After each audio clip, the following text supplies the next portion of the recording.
मेरे बच्चे चारों तरफ से दुश्मनों से घिरा हुआ है। तुम जिस तरफ नजर जाए कोई ना कोई जलने वाला बैठा है, लेकिन जिस पर स्वयं महादेव का हाथ हो उसका कोई क्या बिगाड़ सकता है। लेकिन यह बात तुम्हारे शत्रुओं के दिमाग में नहीं घुसता। वह तो तुम्हें हमेशा दुख देने के नए नए उपाय सोचते रहते हैं। पता नहीं उन लोगों को तुमसे अब क्या चाहिए। इतने साल बीतने के बाद भी वह पागल यह समझ नहीं पाए कि तुझ पर स्वयं जगत पिता का हाथ है। अब तक सैकड़ों तंत्र मंत्र करने वालों से जाकर बात कर लिया है उन्होंने, लेकिन फिर भी तुम्हें कुछ नहीं कर सके। सबने तुम्हारे नाम सुनते ही हार मान ली और कह दिया कि इससे पंगा मत लो, यह कोई साधारण इंसान नहीं है।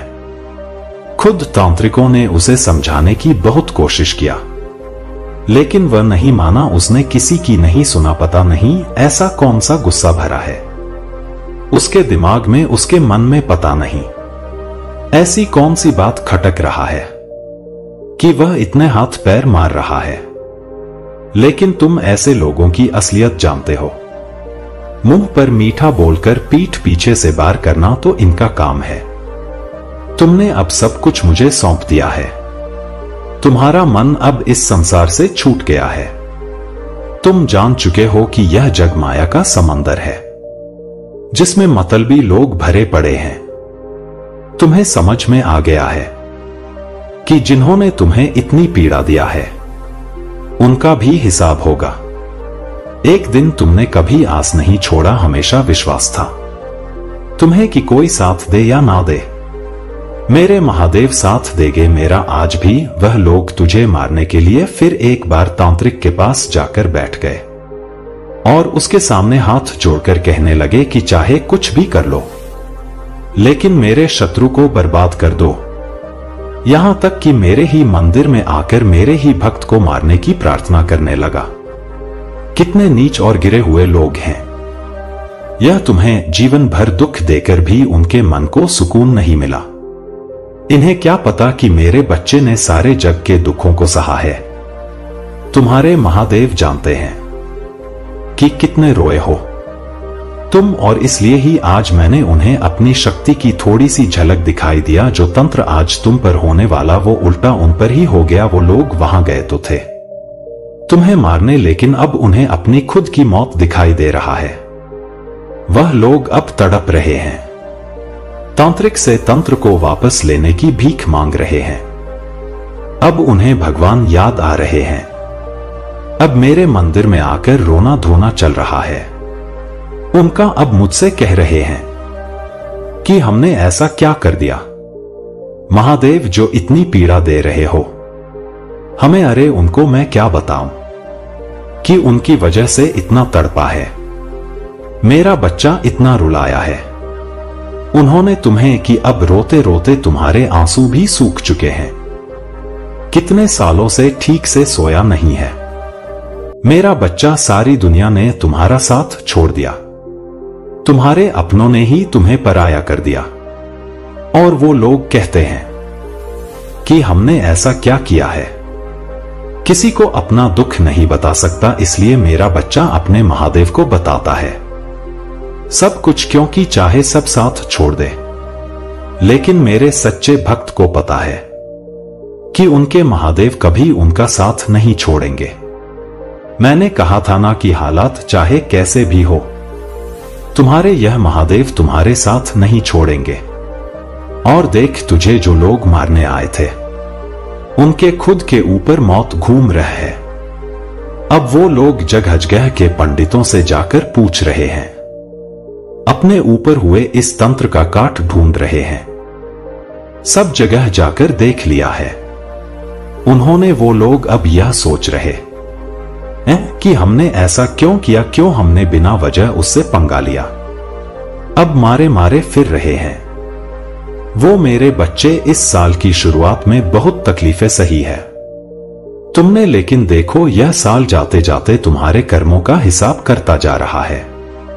जितना तुमने इस पूरे साल में सहा है उतना वह लोग आने वाले कुछ दिनों में सहने वाले हैं। इस पूरे साल में जितने तुम रोए थे वह लोग भी कुछ ही दिनों में उससे कई ज्यादा रोने वाले हैं। तुम्हारे वह पड़ोसी जो तुमसे जलते हैं, तुझे तकलीफ में देखकर मन ही मन हंसता है, वह भी इस काली साजिश में शामिल था।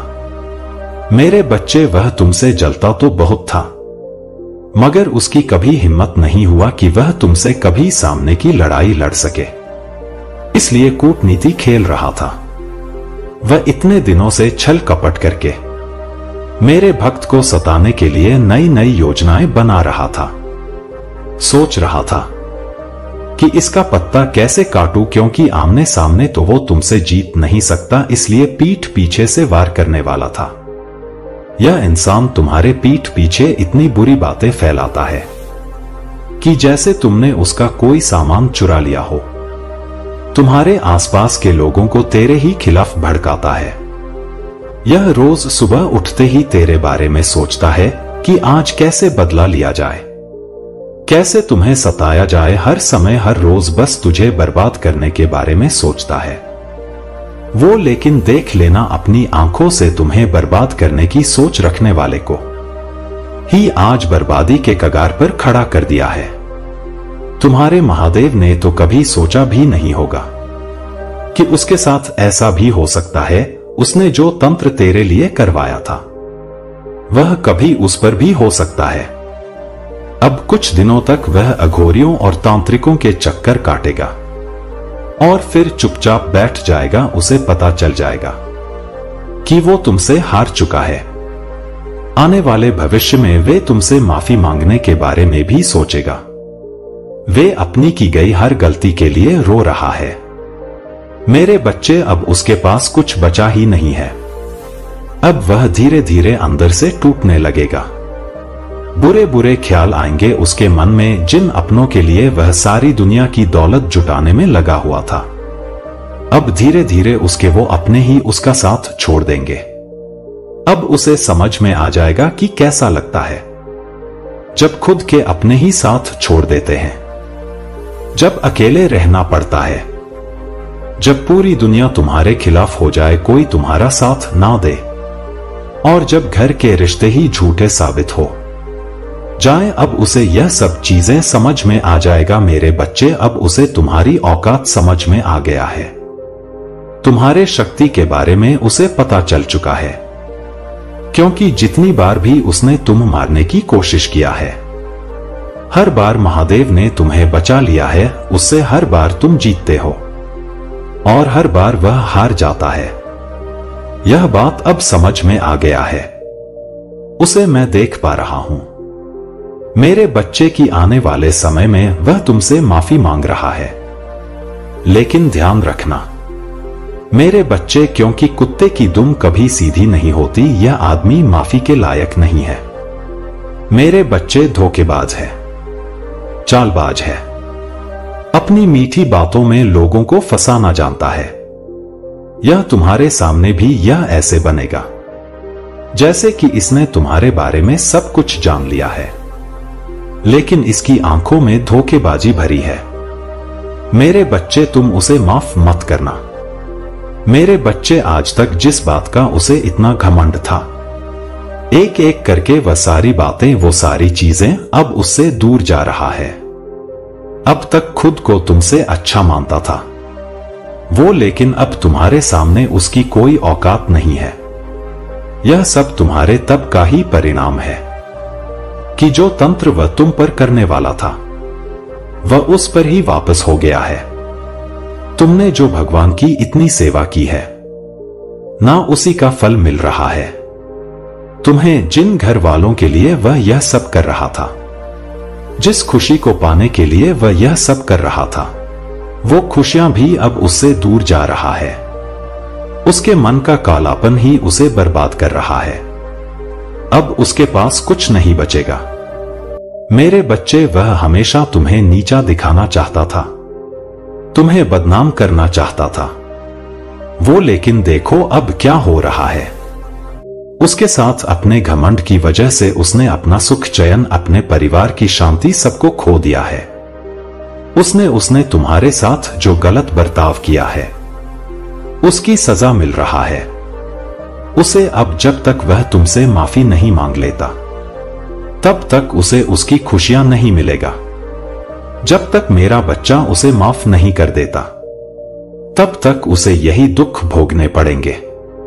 तब तक ऐसे ही तांत्रिकों के पास अपने ऊपर हुए तंत्र का काट ढूंढता फिरे। उसने क्या सोचा था कि इतनी जल्दी छोड़ दूंगा मैं उसे, उसने जो पाप किए हैं उनका दंड नहीं मिलेगा, उसे दंड भी मिलेगा। और तुम्हें जितना सताया है और महादेव के भक्त से उलझना कितना भारी पड़ सकता है।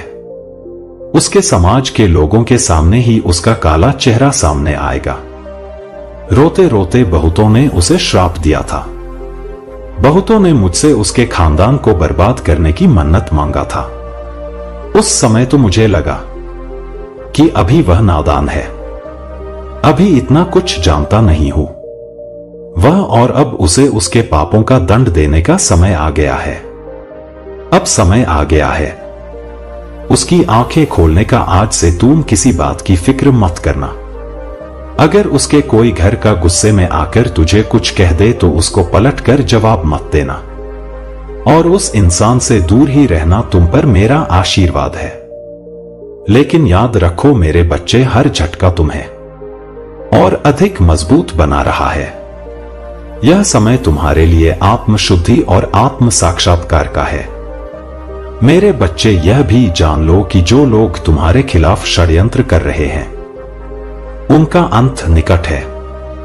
उनका अहंकार और उनकी नकारात्मकता अब उन्हें ही नष्ट कर देंगे। तुम्हें बस अपनी ऊर्जा को बचाए रखना है और अपने मार्ग पर ध्यान केंद्रित करना है। तुम्हारी आत्मा दिव्यता से परिपूर्ण है। तुमने सत्य का मार्ग चुना है और सत्य सदा विजय होता है। जो लोग तुम्हारी प्रगति में बाधा डालने का प्रयास कर रहे हैं वे अब अपने कर्मों का परिणाम भुगत। तुम्हारे माता पिता का यह आशीर्वाद और मेरी कृपा तुम्हारे साथ साथ है। ध्यान करो, प्रार्थना करो और अपने कार्यों को मेरी शक्ति के साथ आगे बढ़ाओ। तुम्हारे जीवन में जो भी बाधाएं हैं वे अब तुम्हारे मार्ग से हट जाएंगी। तुम्हारा अतीत एक ऐसा अनुभव रहा है जहां तुम एक खुली किताब की तरह थे। तुम्हारी सादगी और सरलता को कुछ लोगों ने गलत समझा और उसका लाभ उठाने की कोशिश की। यह अनपढ़ मानसिकता वाले लोगों का स्वभाव है जो दूसरों की अच्छाई को समझने और सम्मान देने के बजाय उसका गलत उपयोग करते हैं। जब भी ऐसा होता है कि कोई अनपढ़ व्यक्ति ताकत या पैसा प्राप्त कर लेता है तो वह अहंकार से भर जाता है। लेकिन जो व्यक्ति वास्तव में ज्ञान और समझ से भरा होता है वह सदा विनम्र और धरती से जुड़ा रहता है। तुमने यह अनुभव किया है कि किस प्रकार लोग तुम्हारे सरल स्वभाव और खुली किताब जैसे व्यक्तित्व का गलत लाभ उठाते हैं। लेकिन मेरे बच्चे, यह समय बीत चुका है। अब तुमने अपने अतीत की बेपरवाह और लापरवाह ऊर्जा को छोड़ दिया है। तुमने अपनी आत्मा को नई दिशा में मोड़ दिया है, जहां तुम्हारी ऊर्जा और तुम्हारे अनुभव अब तुम्हारे लिए सुरक्षा कवच बन चुके हैं। तुम्हारे जीवन में अब वह समय आ चुका है जब तुम्हारी रुकावटें खत्म हो रहा है। जो सत्य वर्षों से छुपा हुआ था वह अब सामने आ रहा है। तुम्हारी सच्चाई अब प्रकाश में है और जो भी तुम्हारे खिलाफ षड्यंत्र रच रहे थे उनके कर्मों का फल उन्हें भुगतना होगा। याद रखो, हर व्यक्ति किसी ना किसी दिव्य शक्ति द्वारा संरक्षित होता है, चाहे वह कृष्ण, बजरंग बली या किसी अन्य ईश्वरीय शक्ति को मानता हो। हर व्यक्ति की सुरक्षा का जिम्मा किसी ना किसी शक्ति के हाथ में होता है। इस कभी किसी के प्रति अन्याय मत करो और ना ही किसी के लिए बुरा सोचो। मेरे बच्चे, अब वह समय है जब तुम्हारे जीवन में सकारात्मक बदलाव आने वाले हैं।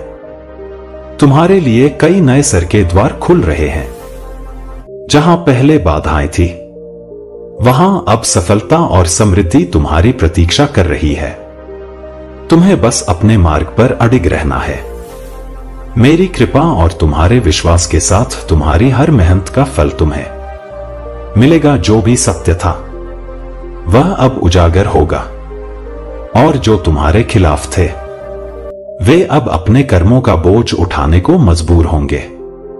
अपनी ऊर्जा को शुद्ध रखो, अपने विश्वास को मजबूत बनाए रखो और ने ईश्वर का स्मरण करते रहो। तुम्हारा भविष्य उज्जवल है और तुम्हारी आत्मा की शक्ति तुम्हें हर परिस्थिति में विजय बनाएगा। मेरे प्यारे बच्चे, तुम्हारे जीवन में जो भी परिस्थितियां आ रहा है वे तुम्हारे धैर्य और समझ की परीक्षा लेने के लिए याद रखो। मैं हर क्षण तुम्हारे साथ हूं। किसी भी स्थिति में अपने मन को विचलित मत होने दो। तुम्हारे आसपास कुछ ऐसे लोग हो सकते हैं जो तुम्हें उलझाने की कोशिश करेंगे, ऊंचा बोलेंगे, गंदे शब्दों का प्रयोग करेंगे या लड़ाई झगड़े का माहौल बनाए। लेकिन तुम शांत रहो। तुम्हारे भीतर जो ऊर्जा है वह शुद्ध है, दिव्य है। उसे किसी के गुस्से या नकारात्मकता से दूषित मत होने दो। अगर कोई तुम्हें उकसाने की कोशिश करता है तो सिर झुकाकर अपने रास्ते पर बढ़ जाओ। याद रखो, जो पाप है वह स्वयं ही भस्म हो जाएगा। तुम्हें उसमें उलझने की आवश्यकता नहीं है।